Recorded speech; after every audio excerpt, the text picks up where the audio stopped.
tadabbur dan pelajaran yang bisa kita ambil dari kisah surat Yusuf untuk bagian pertama. Ya, insya Allah paling lama 3 pertemuan kita bahas tadabburnya ini. Begitu juga nanti insya Allah kita akan membandingkan kisah Nabi Yusuf dengan keturunannya. Bukan keturunan, keturunan Bani Israel yang lain. Ya, ada namanya Nabi Musa, gitu ya. Nah, Nabi Musa itu kisahnya yang paling banyak di dalam Al-Quran. Kenapa? Karena banyak kaum Yahudi yang tinggal di Madinah dan banyaknya turun ayat-ayat yang berkenaan dengan surat Nabi Musa ini itu berkaitan dengan upaya untuk mengambil hati dari kaum Yahudi, gitu ya. Jadi karena banyak interaksi dengan orang-orang Yahudi di Madinah, maka nanti banyak kisah tentang Nabi Musa yang tercantum di dalam Al-Quran untuk menunjukkan sebagai bukti bahwa Nabi Muhammad juga seorang nabi seperti halnya Nabi Musa. Ya, untuk menarik hati dari para kaum Yahudi, walaupun orang-orang Yahudi banyak di antara mereka sebagian besar tidak masuk ke dalam agama Islam, gitu ya. Nanti kita coba bikin perbandingan, kita membuat perbandingan antara Nabi Yusuf ya dengan Nabi Musa, gitu ya. Oke, sebelum kita masuk kita pahami dulu apa itu makna dari tadabbur. Kata tadabbur ya itu berasal dari kata dubur ya yang berarti bagian belakang ya, bagian belakang yang berarti lawan dari bagian depan atau kubul. Nah, dikatakan dubur asyai yakni bagian belakang dari sesuatu, sedangkan kubul asyai artinya bagian depan dari sesuatu. Dari kata dubur terbentuk kata dabbaro yudabbiru. Ya, dabbaro yudabbiru. Ibu-ibu yang sudah mengikuti dari awal ya, ada kata-kata yang dia itu menggunakan kata wazan atau timbangan fa'ala. Ya, contohnya ketika Nabi Yusuf ya Nabi Yusuf dipanggil oleh Zulaikha di ayat ke-23 surat Yusuf gitu ya. Warawadathu allati huwa fi baitiha an nafsihi wa ghallaqatil abwaba wa qalat haytalak. Dan warawadathu dan wanita yang tinggal bersama Yusuf di rumahnya kemudian merayu Yusuf kepada dirinya. Wa ghallaqatil, dan si wanita ini menutup dengan sungguh-sungguh semua pintunya. Jadi semua pintu ditutup. Ya. Maka ketika ada kata dabbaro, berarti ini adalah benar-benar memikirkan apa yang ada di belakangnya, gitu ya.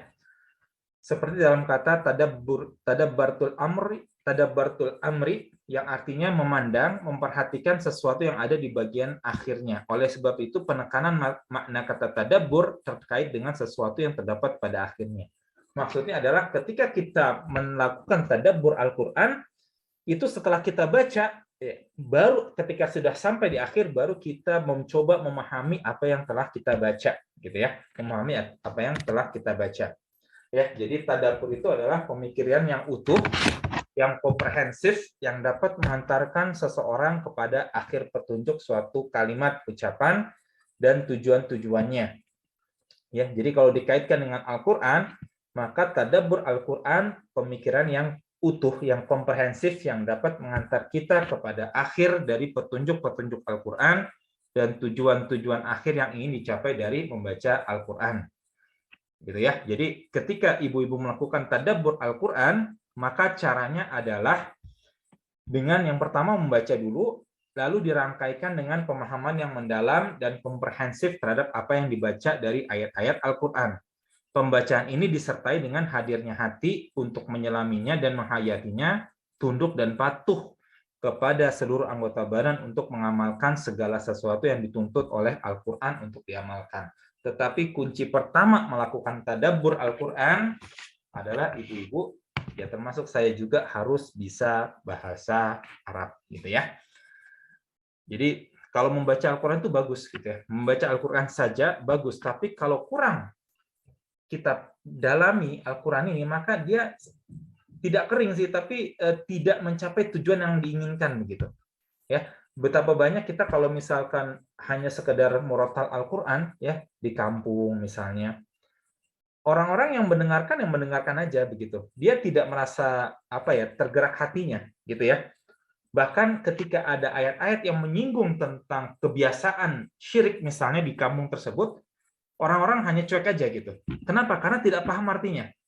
Berbeda dengan misalkan kalau kita melakukan ceramah gitu ya dalam bahasa Indonesia misalnya, padahal dari Al-Qur'an juga kita terjemahkan, tapi orang jadi paham artinya ya, sehingga banyak kemudian terdapat penolakan begitu. Ya, hal ini menunjukkan bahwa kita tidak harus menggunakan bahasa Arab ketika kita memahami Al-Qur'an gitu ya. Ya. Tetapi orang berbeda-beda ya, orang-orang berbeda-beda. Ya, termasuk saya mungkin di sini punya lebih banyak waktu luang dibandingkan ibu-ibu, sehingga dulu saya sempat belajar bahasa Arab. Ya, di sini saya hanya sekedar membantu saja ya, dan saya persiapkan juga supaya nantinya bisa membantu dalam melakukan tadabbur surat Yusuf ini, gitu ya, ibu-ibu. Nah, perintah untuk melakukan tadabbur Al-Qur'an ada di beberapa ayat. Ayat pertama, afala yatadabbaruna al-Qur'an. Afala, dan apakah mereka tidak melakukan tadabbur Al-Qur'an? Apakah mereka tidak memperhatikan Al-Qur'an? Afala yatadabbaruna al-Qur'an. Ya. Apakah mereka tidak memperhatikan Al-Qur'an? Apakah mereka tidak melakukan pemikiran atau perhatian yang mendalam terhadap isi Al-Qur'an? Walau kana min indi ghairillahi. Jika seandainya ya Al-Qur'an ini bukan dari sisi Allah, lawajadu fihi ikhtilafan katsira. Lawajadu fihi ikhtilafan katsira. Maka sesungguhnya lawajadu ya, la itu adalah lam taukid penekanan ya. Mereka sungguh-sungguh akan menemukan di dalam Al-Qur'an suatu pertentangan yang banyak dalam Al-Qur'an. Begitu ya. Jadi kalau mereka melakukan tadabbur Al-Qur'an, maka mereka akan ngerti bahwa di dalam Al-Qur'an ini semuanya utuh, tidak ada pertentangan yang satu sama lain, gitu ya. Ayat kedua, kitabun anzalnahu ilaika. Kitab yang kami turunkan ilaika kepadamu, ya. Mubarakun liyadabbaru ayatihi waliyatadzakkara ulul albab. Kitabun anzalnahu, kitab yang kami turunkan kepadamu, ilaika kepadamu, mubarakun, penuh keberkahan, ya. Liyadabbaru ayatihi, supaya mereka memperhatikan ayat-ayatnya. Waliyatadzakkara ulul albab, dan supaya mendapatkan pelajaran dari orang-orang yang mempunyai pikiran, orang-orang yang berpikir. Sebentar, ini harusnya lihat waliyatadzakkaru, seingat saya. Mungkin saya yang salah ini ya Bu ya, mohon maaf. Saya yang salah cetak. Seingat saya liyatadzakkaru.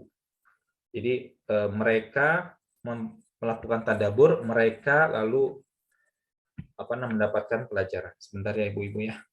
Mungkin saya yang salah ini.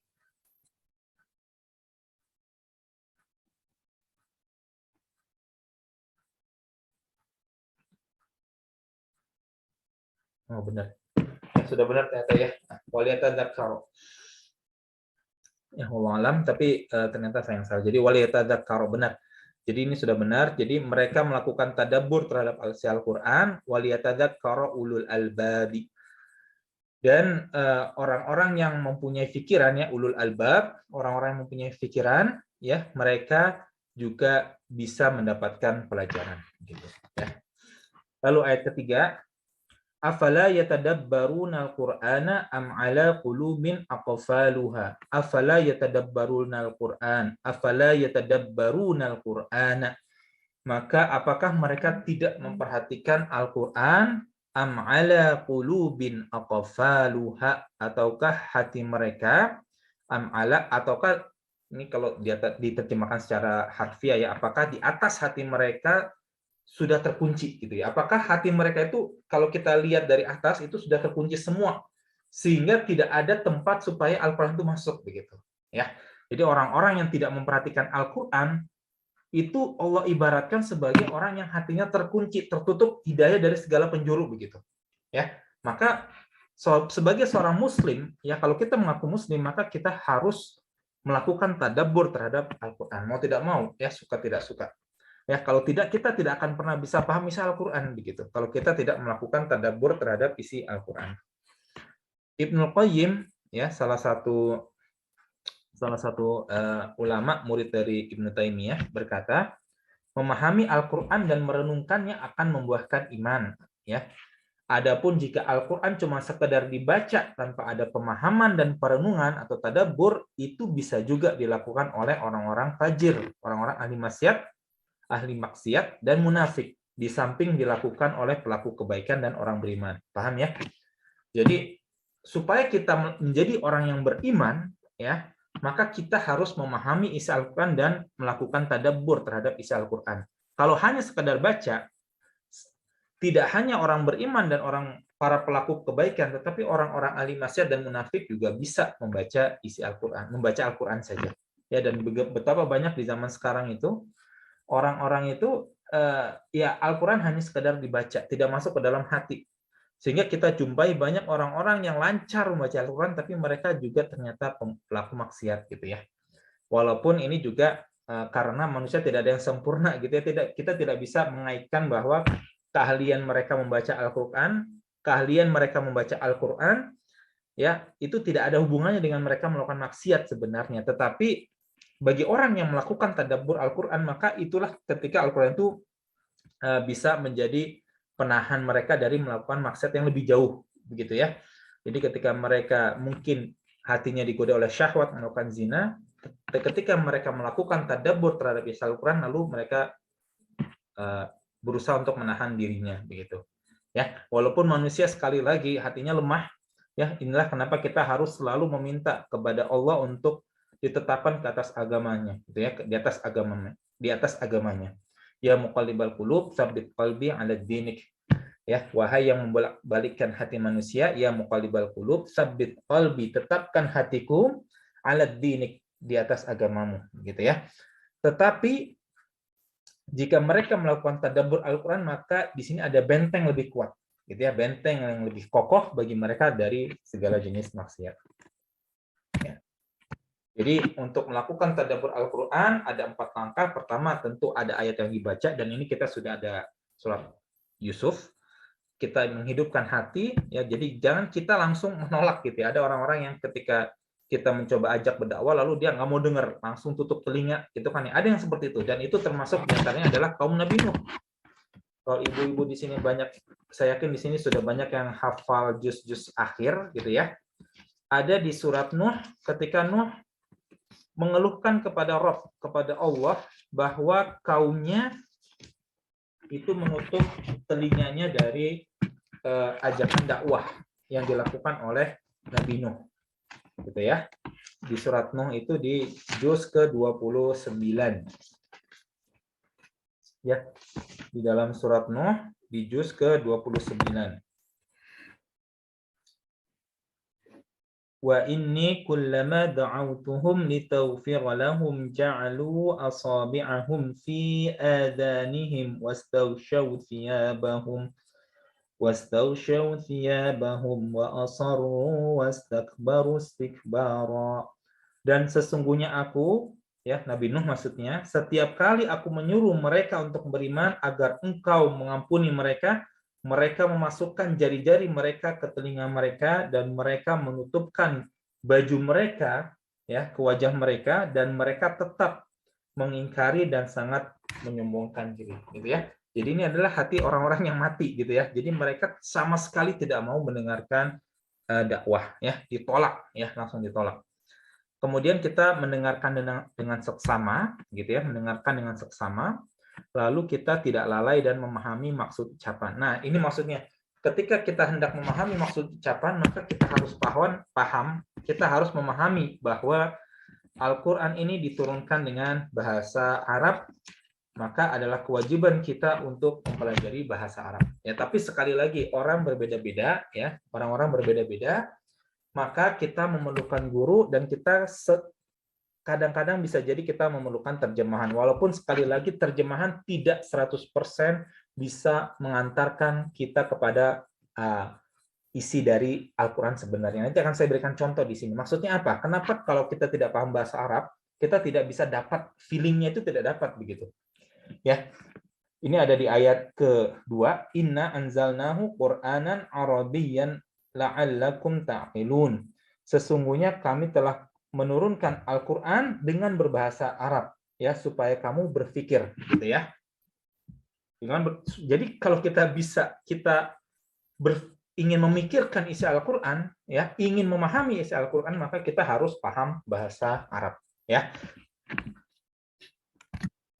Oke. Nah, apa pelajaran atau tadabbur yang kita bisa ambil dari kisah surat Yusuf, gitu ya?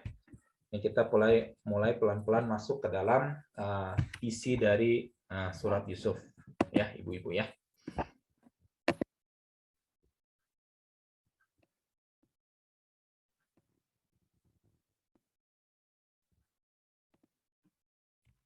Di surat Yusuf ayat ke-21.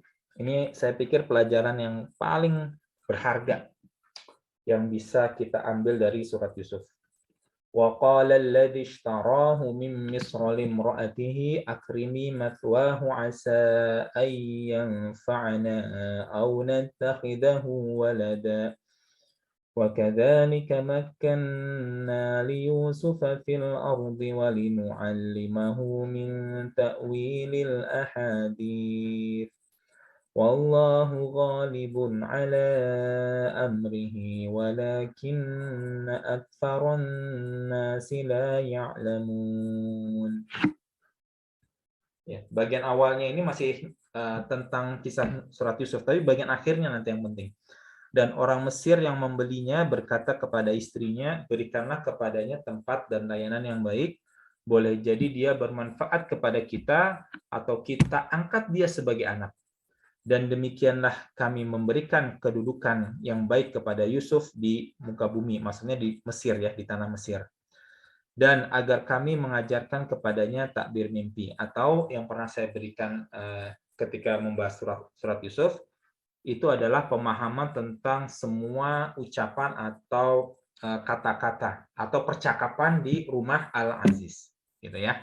Ada ulama yang mengartikan seperti juga, ada yang mengartikan sebagai takbir mimpi. Kenapa?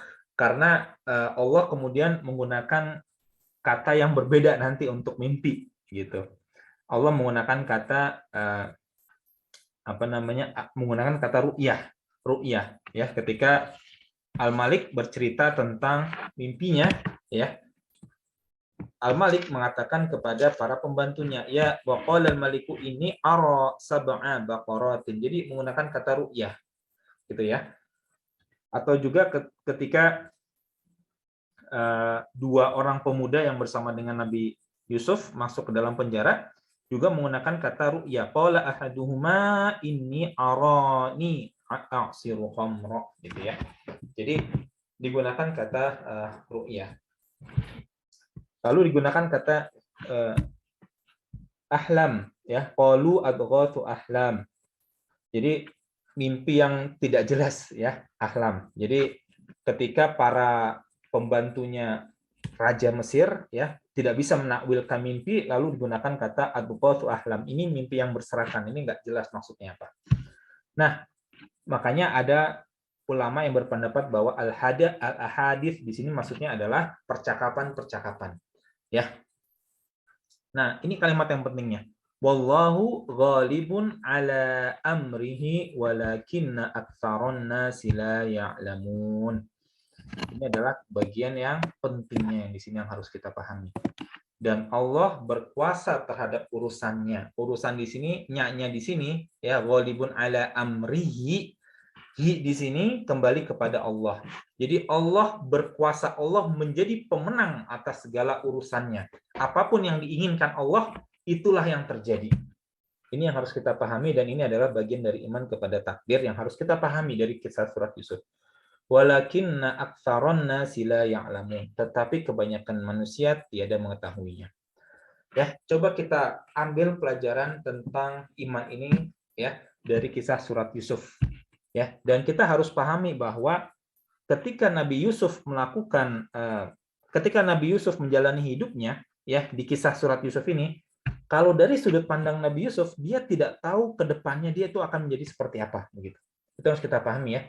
Kalau kita baca sekarang, kita udah tahu, oh ini Nabi Yusuf nanti dibuang ke dalam sumur, dimasukkan ke penjara, lalu diangkat jadi raja, lalu ketemu dengan saudara-saudara. Kita sudah tahu karena kita melihatnya dari belakang. Kejadiannya sudah berlalu, lalu diceritakan kembali oleh Allah ya dalam isi Al-Quran. Tetapi dari sudut pandang Nabi Yusuf ini tidak tahu ya. Nabi Yusuf ini tidak mengetahui perjalanan ke depannya seperti apa. Ya. Sehingga bagi seorang muslim ya, yang kita semua ini kan tidak tahu ya Bu ya, kita tidak tahu nih besok masih hidup atau tidak. Kita tidak tahu tahun depan kita menjadi apa. Ya. Saya misalnya saya tidak tahu bahwa ternyata saya menjadi dosen, tidak tahu saya. Ibu Bi di sini mungkin 10 tahun atau 20 tahun yang lalu tidak tahu keadaan ibu itu bakal menjadi seperti hari ini, tidak tahu. Ya. Maka seorang muslim dia tetap berpegang teguh terhadap ajaran agamanya gitu. Ya, kita memiliki petunjuk hidup ya melalui Al-Qur'an dan As-Sunnah ya. Ini yang harus kita pahami. Jadi apapun ke depan yang terjadi, kita harus berpatokan pada hal itu. Ya, sehingga kalaupun di dunia ini kita nasibnya kurang baik di mata manusia, kita selamat nanti di akhirat begitu. Ya. Kita lihat contohnya. Maksudnya apa ini? Wallahu ghalibun ala amrihi walakinna aktsarun nasi la ya'lamun. Nah, contoh yang pertama. Uqtulu Yusufa awitarahuhu ardan yakhlu lakum wajhu abikum wa takunu min ba'dihi qauman salihin. Ya, ini adalah perkataan saudara-saudara Yusuf. Bunuh Yusuf. Ya, awitarahuhu ardan, atau buanglah dia ke suatu daerah. Ardan yahlulakum wajhu abikum, supaya kamu mendapatkan keridhaan ya, perhatian ayahmu saja ya. Ardo yahlulakum, yahlu itu katanya kata yang mirip kalau dalam bentuk masdarnya adalah khalwat, yang menyendiri. Maksudnya di sini adalah dengan membuang Nabi Yusuf atau membunuh Nabi Yusuf, maka kalian akan mendapatkan perhatian. Perhatian dari ayah kalian hanya tertuju spesial kepada kalian saja. Ya, kepada saudara-saudara Nabi Yusuf saja. Saudara-saudara tiri ya maksudnya. Wajhu abikum wa takunu min ba'dihi qauman sholihin. Dan setelah itu hendaklah kamu menjadi orang-orang yang baik begitu. Ya. Ini adalah keinginan dari saudara-saudara tiri Nabi Yusuf, bahwa dengan membuang atau membunuh Nabi Yusuf, mereka berharap mendapatkan kasih sayang bapaknya semata. Allahu ghalibun ala amrih. Apa yang menjadi kekuasaan Allah telah menang, mereka keinginannya kalah. Pahamnya ibu-ibu ya? Di sini para saudara dan dari para orang saudara-saudara Nabi Yusuf di sini berkeinginan dengan membunuh Nabi Yusuf atau membuang dia, mereka mendapatkan kasih sayang ayahnya saja. Ternyata bukan itu yang terjadi. Yang terjadi adalah watawalla anhum wa qala ya asafa ala Yusuf wa bayaddat 'ainahu minal huzni fa huwa kadhim. Jadi ketika saudara-saudara tiri ini Nabi Yusuf balik ke rumah Nabi Yakub dengan tidak membawa anak bungsunya Bunyamin, maka Nabi Yakub bertambah sedih. Yakub berpaling dari mereka anak-anaknya seraya berkata, aduhai duka citaku terhadap Yusuf. Dan kedua matanya menjadi putih, wa biyaddat 'ainahu, dan dia adalah seorang yang menahan amarahnya. Minal huzni fa huwa kadhim, ya. Nah, ada yang bilang ini kesedihannya, harusnya lebih cocok kesedihannya ya. Jadi dia benar-benar menahan sedihnya karena hazan, menahan kesedihannya. Jadi keinginan dari saudara-saudara tiri Nabi Yusuf untuk mendapatkan perhatian bapaknya itu gagal. Ya, dan ini kita harus melihat dari konteks mereka gitu ya. Mereka dulu punya keinginan seperti ini.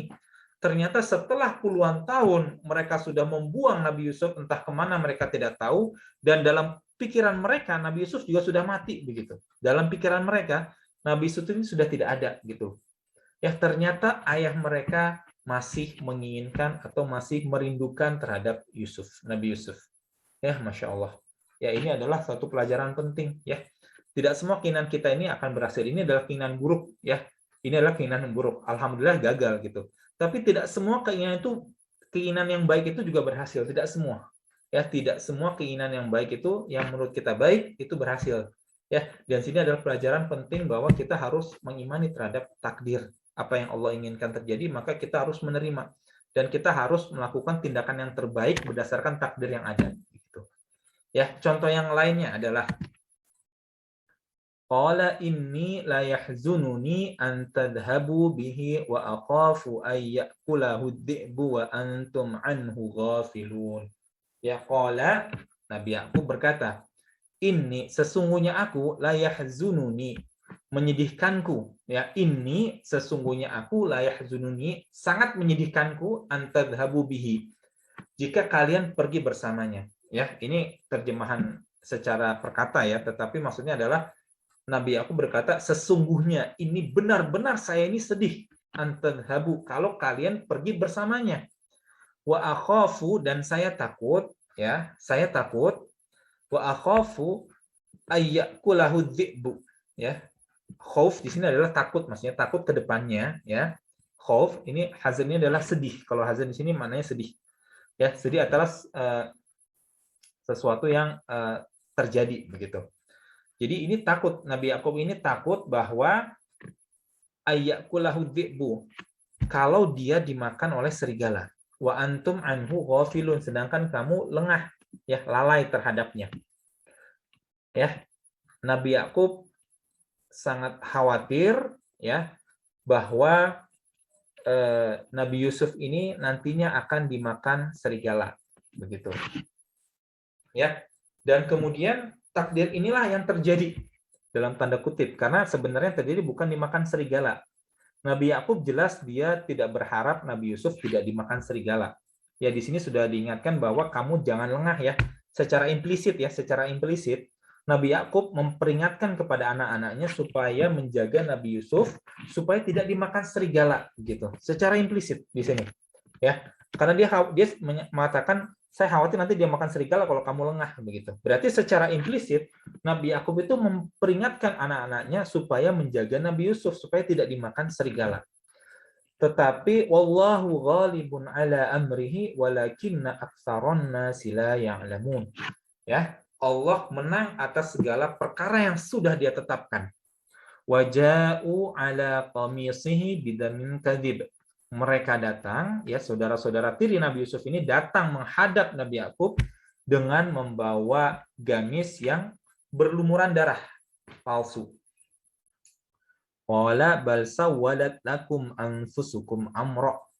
Ya, Nabi Yakub berkata, sebenarnya dirimu sendirilah yang memandang baik perbuatan yang buruk itu. Ya. Jadi Nabi Yakub melihat bahwa kalian yang membawa baju gamis berlumuran darah ini kalian anggap itu baik, ya, tapi itu sebenarnya buruk, begitu.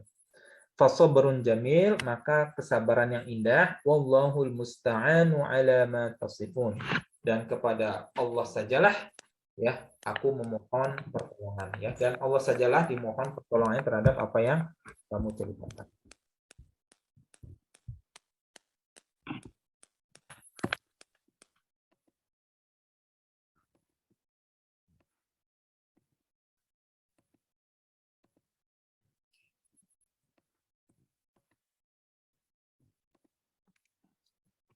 Ya, jadi dan di sini adalah kondisi di mana pada akhirnya Nabi Yakub berpisah dengan Nabi Yusuf. Ya. Dan di sini ada ulama yang berpendapat bahwa Nabi Yakub menyadari bahwa saudara-saudara tiri Nabi Yusuf ini berbohong. Dari mana taunya? Dari baju gamis yang berlumuran darah, tetapi tidak terkoyak pakaiannya. Tapi wallahu alam ini pendapat mereka dan tidak ada bukti yang valid bahwa pakaiannya tidak terkoyak, ya. Jadi yang lebih kuat adalah, ya, pakaiannya. Nabi Yusuf tahu bahwa Nabi Yakub tahu bahwa saudara-saudara tiri Nabi Yusuf ini berbohong karena Nabi Yakub sudah diceritakan tentang mimpi Nabi Yusuf, dan Nabi Yakub paham ini Nabi Yusuf ini akan menjadi orang yang besar yang akan dihormati, gitu, ya.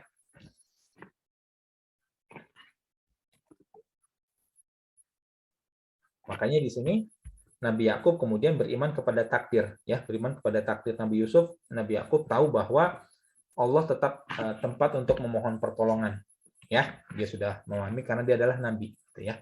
Dan ini adalah bagian dari keimanan terhadap takdir yang telah Allah tetapkan. Oke. Kita lanjut, kita contoh lihat pelajaran yang kita bisa ambil dari kisah Nabi Yusuf. Wa qala lilladzi dhanna annahu najim minhum adhkurni 'inda rabbika fa ansahu asyaitanu dzikra rabbih falabitha fis sijni bid'a sinin. Dan Yusuf berkata kepada orang yang diketahuinya akan selamat di antara mereka berdua. Ya, waqala, dan Yusuf berkata lilladzi, kepada dhanna annahu, orang yang diperkirakan akan selamat. Dhanna annahu najim minhuma, di antara mereka berdua. Udhkurni inda rabbika fa ansahu syaitanu dzikra rabbih. Ingatkan tentang saya, sebut nama saya ya di sisi Tuhan kamu. Sebut aja keadaan saya. Karena Nabi Yusuf masuk ke penjara tanpa persidangan. Nabi Yusuf masuk ke penjara secara terdolimi, ya tidak ada sidang. Pokoknya masuk aja sampai orang-orang lupa. Dan ternyata ketika orang lupa juga di dalamnya ada Nabi Yusuf di dalam penjara begitu. Ya, sehingga Nabi Yusuf kemudian mencoba untuk meminta tolong gitu ya kepada salah satu orang yang akan selamat, tolong ingatkan tentang saya terhadap Tuhanmu. Qadarullah ya, qadarullah fa'ansahu syaitanu dzikra rabbih falabitha fis sijni bid'a sinin. Maka syaitan menjadikan orang yang keluar dari penjara ini lupa tentang keadaan Yusuf. Yaitu lupa untuk menerangkan keadaan Yusuf kepada tuannya. Karena itu tetaplah Yusuf di dalam penjara beberapa tahun lamanya. Sampai kapan? Sampai kemudian raja bermimpi. Wa qala lilladzi naja minhuma waddaqara ba'da ummatin ana unabbiukum bita'wilihi fa arsilun. Dan berkatalah orang yang selamat di antara mereka berdua dan teringat kepada Yusuf setelah beberapa waktu lamanya.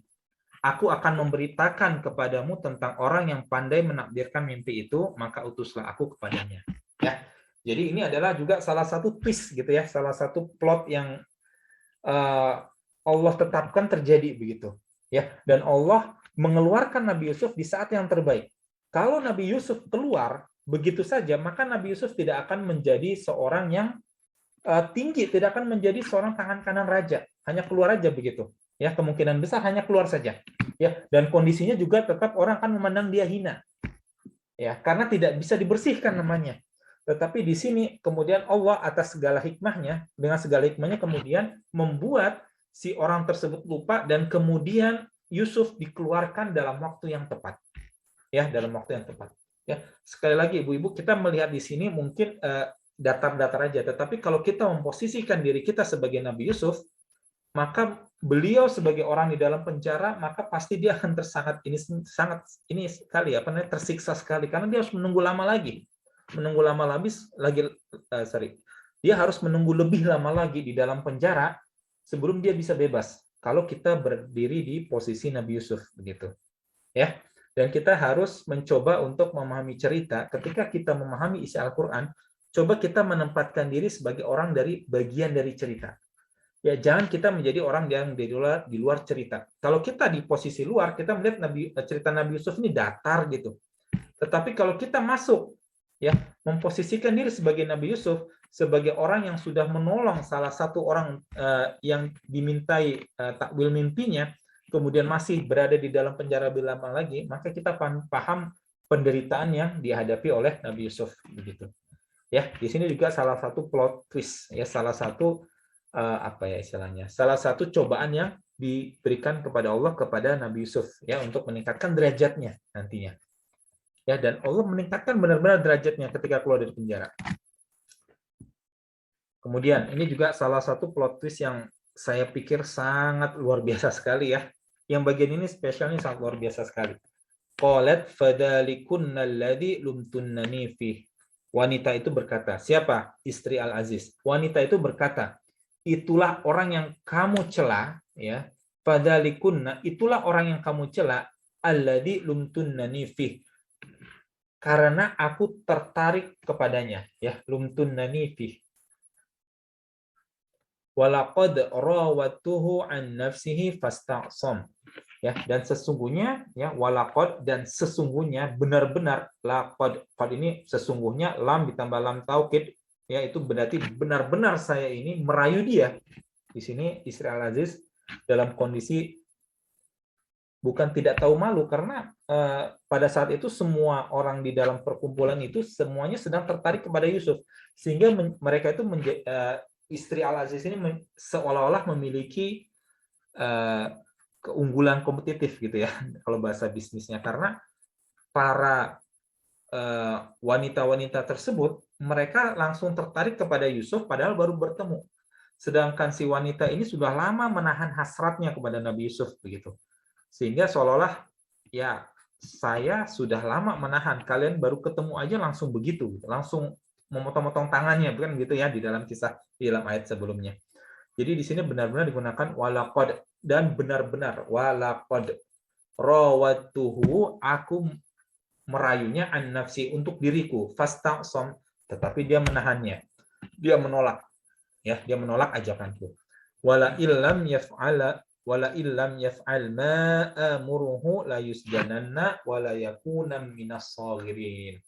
Dan sesungguhnya jika dia tidak mentaati, wala illam yaf'al, dan sesungguhnya jika dia tidak melakukan ma amaruhu, apa yang aku perintahkan kepadanya, gitu ya.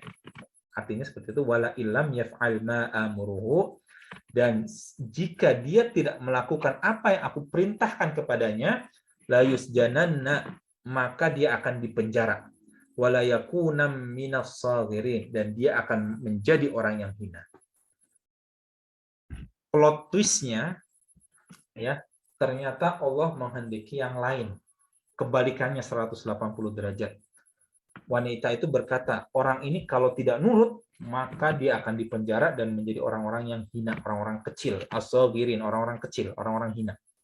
Ternyata Nabi Yusuf menjadi orang yang paling berkuasa ya, setelah rajanya ya, menjadi orang yang berkuasa, kedudukan yang tinggi di negeri Mesir. Wa kadzalika makkanna li Yusufa fil ardi yatabawwa'u minha haitsu yasha. Dan demikianlah kami memberikan kedudukan Yusuf di negeri Mesir, yatabawwa'u minha haitsu yasha, ya. Dia bisa bebas pergi kemana saja yang dia inginkan di bumi Mesir itu. Ya, tadinya di penjara, ternyata dia kemudian menjadi orang besar. Dia bisa menjadi orang nomor 2 di negeri Mesir. Dia bisa bebas kemana saja. Ya, dia bisa bebas mengatur tentang pertanian karena dia diberikan kekuasaan tentang khazainil ard, tentang perbendaharaan negeri Mesir. Ya, karena nanti akan ada peristiwa kelaparan selama 7 tahun, maka Nabi Yusuf harus berkelana mengontrol pertanian bumi Mesir. Harus mengontrol pertanian bumi Mesir sehingga dia bebas kemana saja. Nusibu birahmatina man nasya, dan kami limpahkan rahmat kami kepadanya, ya, kepada siapa yang kami kehendaki, ya. Wala nudhi'u ajral muhsinin, dan kami tidak menyia-nyiakan pahala orang-orang yang berbuat baik, ya. Di sini adalah ada kebalikan yang luar biasa dari keinginannya si wanita ini, ya, sebelum dia bertaubat, ya, karena ada nanti wanita ini diceritakan bertaubat, ya. Pada saat itu, ya, ternyata beberapa belas tahun kemudian, ya, atau kita tidak tahu berapa puluh tahun kemudian, Nabi Yusuf menjadi seorang yang dipercaya oleh Raja Mesir, ya. Ini adalah plot twist yang luar biasa. Kita sekali lagi kalau melihat dari kondisi Nabi Yusuf, ya, Nabi Yusuf tentunya dia tidak tahu gitu bahwa suatu saat akan menjadi, dia tahu akan menjadi besar, tetapi dia tidak tahu bentuknya itu akan bagaimana. Tidak tahu bentuknya akan bagaimana. Ya, dan di sini kalau kita di posisi Nabi Yusuf, ya, kalau misalkan kita dimasukkan ke dalam penjara, kita secara manusiawi tidak akan terbayang bahwa setelah kita keluar dari penjara kita akan menjadi seorang pejabat. Ya, hampir tidak ada yang punya pemikiran seperti itu, gitu. Nah, di sini Nabi Yusuf ada plot twist karena Nabi Yusuf kemudian keluar dari penjara, Allah angkat menjadi orang yang nomor 2 di negeri Mesir. Ya, tentunya ini adalah hikmah yang hikmah yang Allah siapkan kepada Nabi Yusuf. Ya, hikmah yang Allah siapkan kepada Nabi Yusuf. Karena kalau tidak ada peristiwa dengan Imratul Aziz ini, tidak ada peristiwa dengan istri Al Aziz ini, maka niscaya Yusuf ini tidak akan pernah bisa keluar dari rumah wanita ini. Selama-lamanya dia akan terkungkung. Ya, ini harus kita pahami juga bahwa takdir Allah berjalan sesuai dengan kehendaknya, ya. Dan kita sebagai seorang manusia, kita menerima apa yang menjadi takdir kita gitu. Nabi Yusuf kalau dia tidak dibuang dalam tanda kutip, dan benar-benar dibuang sih sebenarnya, kalau dia tidak dibuang oleh saudara-saudaranya ke dalam sumur, maka Nabi Yusuf selamanya hanya akan menjadi anak kesayangan bapaknya yang tinggal di pedalaman begitu, ya, di kampung yang bukan Mesir gitu, jauh dari Mesir. Tetapi atas hikmah dari Allah, Nabi Yusuf kemudian dikeluarkan, walaupun dengan cara yang kasar gitu ya. Allah kemudian mengeluarkan Nabi Yusuf keluar dari rumah Nabi Yakub. Lalu di sini juga dengan hikmahnya Allah memaksa Nabi Yusuf keluar dari rumah Al-Aziz. Jika tidak, maka selama-lamanya Nabi Yusuf akan menjadi budak di rumahnya wanita tersebut begitu. Ya, ini adalah bagian dari keimanan kita terhadap takdir Allah berikan gitu, ya. Jadi ketika kita menemui suatu takdir yang buruk, ya, jangan langsung kecewa dulu. Ini pelajaran yang penting dan ini sangat berat sekali juga untuk saya juga pribadi. Ketika kita menemukan kejadian yang buruk menimpa kita, maka yang pertama kita harus lakukan adalah husnudzon kepada Allah dan tetapkan keimanan kita kepada Allah bahwa ada takdir yang baik di balik ini. Gitu, ya.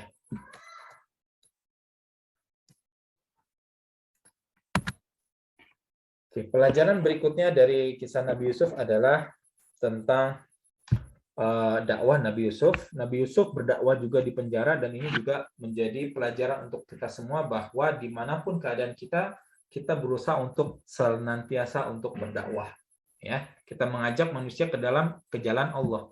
Qala la ya'tikuma ta'amun turzaqanihi illa nabba'tukuma bita'wilihi qabla an ya'tiyakuma dzalikuma mimma 'allamani rabbi inni taraktu millata qaumin la yu'minuna billahi wa hum bil akhirati hum kafirun.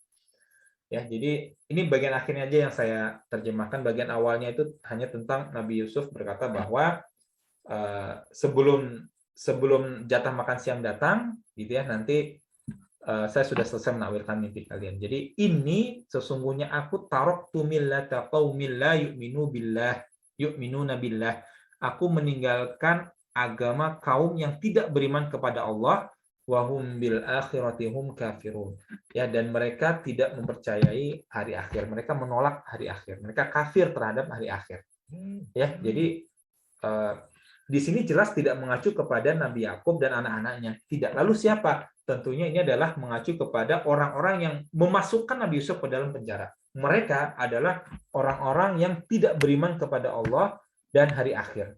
Wattaba'tu millata abai Ibrahim wa Ishaq wa Yaqub. Dan aku mengikuti jalan ayahku Ibrahim, Ishak dan Yakub.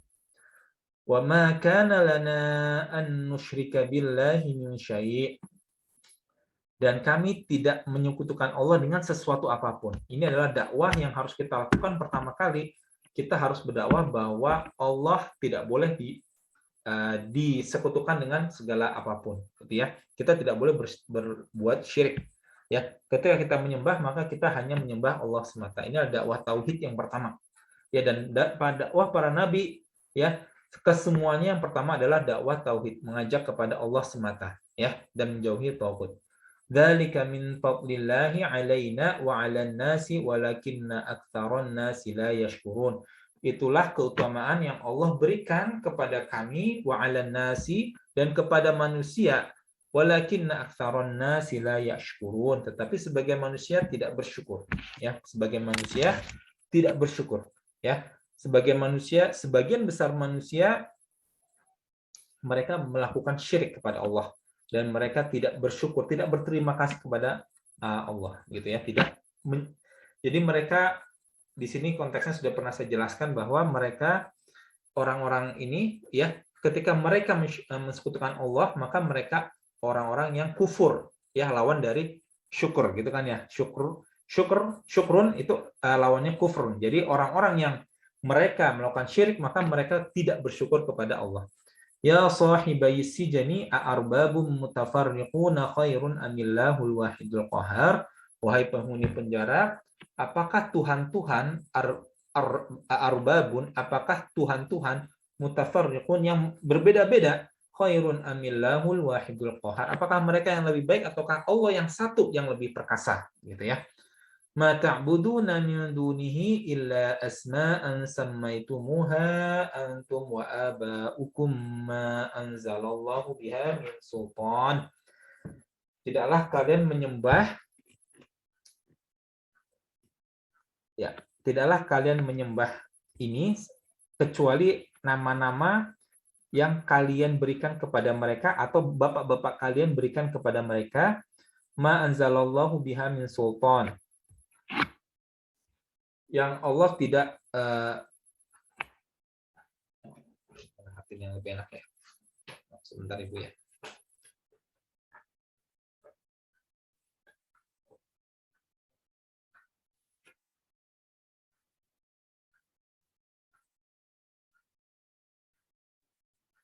Ya, dan di dalam nama-nama tersebut tidak ada keterangan apapun dari Allah ya.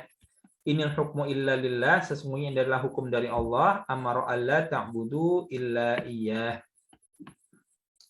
Amara alla ta'budu illa iyyah. Dia telah memerintahkan agar kamu tidak menyembah selain kepada Allah, kepada Dia, gitu ya.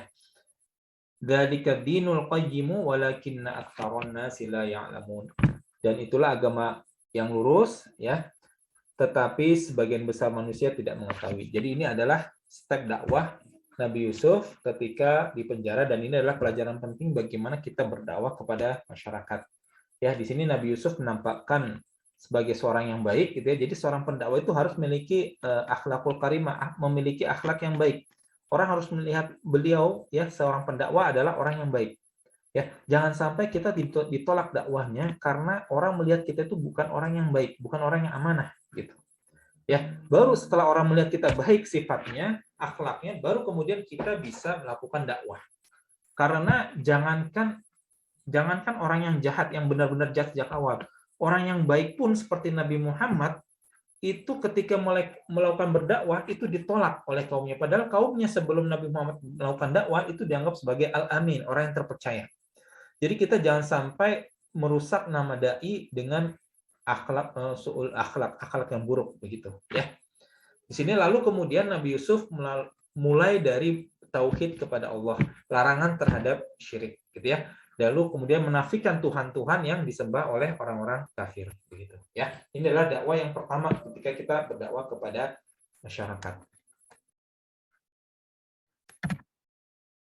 Nah, ini kemudian diafirmasi bahwa Nabi Yusuf walaupun sudah menjadi tangan kanan raja pun ternyata Nabi Yusuf tetap berdakwah. Ya, walaqad ja'akum Yusufu min qablu bil bayyinati famaziltum fi syakkim mimma ja'akum bi hatta idza halaka qultum la yab'atsallahu min ba'dihi rasula. Kadzalika yudhillullahu man huwa musrifun murtab. Ini di surat Al-Ghafir atau surat Al-Mu'min ya, ayat 34. Dan sungguh sebelum itu Yusuf telah datang kepadamu dengan membawa bukti-bukti yang nyata, tetapi kamu senantiasa meragukan apa yang dibawanya. Bahkan ketika dia wafat, kamu berkata, Allah tidak akan mengirim seorang rasul pun setelahnya. Demikianlah Allah membiarkan sesat orang yang melampaui batas dan ragu-ragu. Jadi gini, ini kisah sebelum-sebelumnya adalah kisah tentang Nabi Musa, ya, tentang zamannya sudah masuk zaman Nabi Musa. Dan ada keluarga Fir'aun yang mengatakan bahwa sebelum zaman Nabi Musa ini Yusuf sudah pernah datang dengan membawa bukti yang nyata tentang kenabian, gitu ya, tentang kenabian. Tetapi kalian orang-orang Mesir meragukan apa yang dibawakan oleh Nabi Yusuf. Ya, bahkan ketika dia wafat kamu berkata Allah tidak akan mengirim seorang rasul pun setelahnya. Ya, demikianlah Allah membiarkan sesat orang yang melampaui batas dan ragu-ragu begitu. Ya, jadi Nabi Yusuf ini berdakwah di Mesir baik ketika masih di penjara maupun nanti setelah Nabi Yusuf diangkat menjadi tangan kanan raja begitu. Ya, jadi di sini harus dipahami bahwa dakwah harus berjalan terus-menerus begitu. Ya, posisinya apapun harus tetap berdakwah. Sedikit lagi ya. Di sini saya ingin membahas sedikit tentang keindahan bahasa Al-Quran yang Allah gunakan, sebagiannya ada di dalam surat Yusuf. Ya, sebagiannya ada di dalam surat Yusuf. Satu saja, setelah itu nanti selesai karena sudah pukul 9 kita akan masuk ke minggu depan insya Allah ya. Wa qala al-maliku inni ara sab'a baqaratin simani ya'kuluhunna sab'un 'ijafun wa sab'a sumbulatin khudrin wa ukhra yabisat. وسبع سنبلات خضر وأخر يابسات يا أيها الملأ أفتوني في رؤياي إن كنتم بالرؤيا تعبرون. Ya, dan raja berkata kepada orang-orang terkemuka dari kaumnya, sesungguhnya aku bermimpi melihat 7 ekor sapi betina, ya, yang gemuk-gemuk dimakan oleh 7 ekor sapi betina yang kurus-kurus. Nah, di sini wasab'a sumbulatin. Wasab'a sumbulatin. Ini kita tekankan sedikit sini ya. Wasab'a sumbulatin. Ya, saya cetak tebal.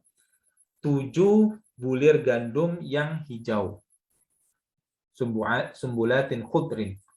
7 bulir gandum yang hijau, wa ukhara ya bisa, dan yang lainnya kering. Ya, dan yang lainnya kering. Allah menggunakan kata sumbulatin. Ya. Berbeda dengan ketika Allah menggunakan kata yang mirip. Jadi masalul ladzina yunfiquna amwalahum fi sabilillahi kamathali habbatin ambatat sab'a sanabil. Sab'a sanabil. Allah menggunakan kata sanabil. Ya. Fi kulli sumbulatin mi'atu habbah. Perumpamaan nafkah yang dikeluarkan oleh orang-orang yang menafkahkan hartanya di jalan Allah, masalul ladzi yunfiquna amwalahum, permisalan terhadap orang-orang yang menafkahkan harta mereka fi sabilillahi, di jalan Allah. Ya, ini maksudnya konteksnya adalah ketika melakukan perang, ya, pada saat itu orang-orang kemudian ada yang berjihad dengan jiwanya saja, ada juga yang berjihad dengan hartanya juga. Jadi mereka melakukan sumbangan untuk melakukan ketika melakukan jihad gitu. Mereka menyumbang apapun, bisa kuda, bisa pakaian perang, bisa kurma, apapun begitu untuk perlengkapan perang.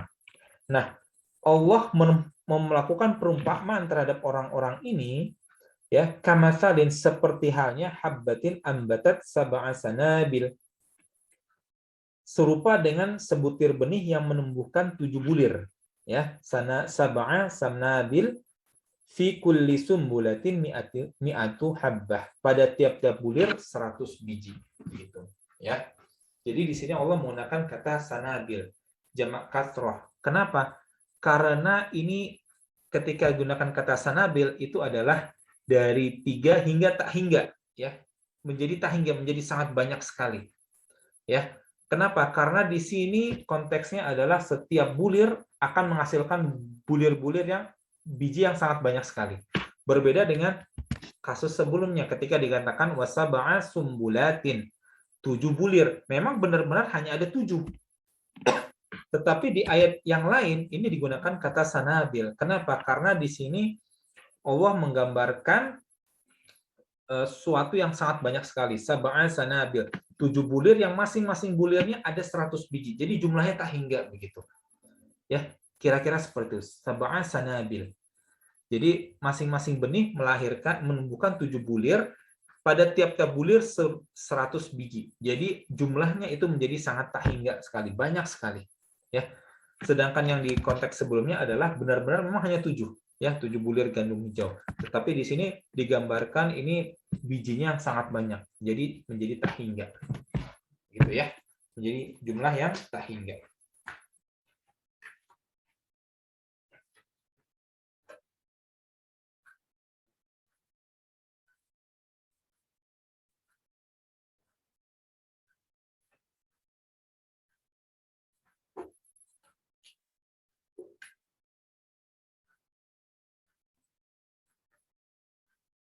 Ya. Ini konteksnya adalah dilipat gandakannya ganjaran bagi orang-orang yang berjihad di jalan Allah, orang-orang yang menafkahkan hartanya di jalan Allah dengan ganjaran yang sangat banyak sekali, sangat melimpah, sehingga digunakan kata sanabil. Ya. Oke. saya pikir sudah pukul 9. Ini masih ada sedikit lagi ketepatan bahasa Al-Quran, tetapi tidak terlalu malam. Saya berhentikan sampai di sini dulu ya ibu-ibu ya, supaya tidak terlalu malam. Sehingga jika ada yang hendak atau belum jelas, ibu-ibu bisa bertanya kepada saya insya Allah ya. Kita akhiri untuk keterangannya. Wabillahi taufiq wal hidayah. Wassalamualaikum warahmatullahi wabarakatuh. Saya stop untuk rekamannya ibu-ibu. Syukron Pak Ustadz Dewa. Syukron Ustadz Dewa. Izin pamit.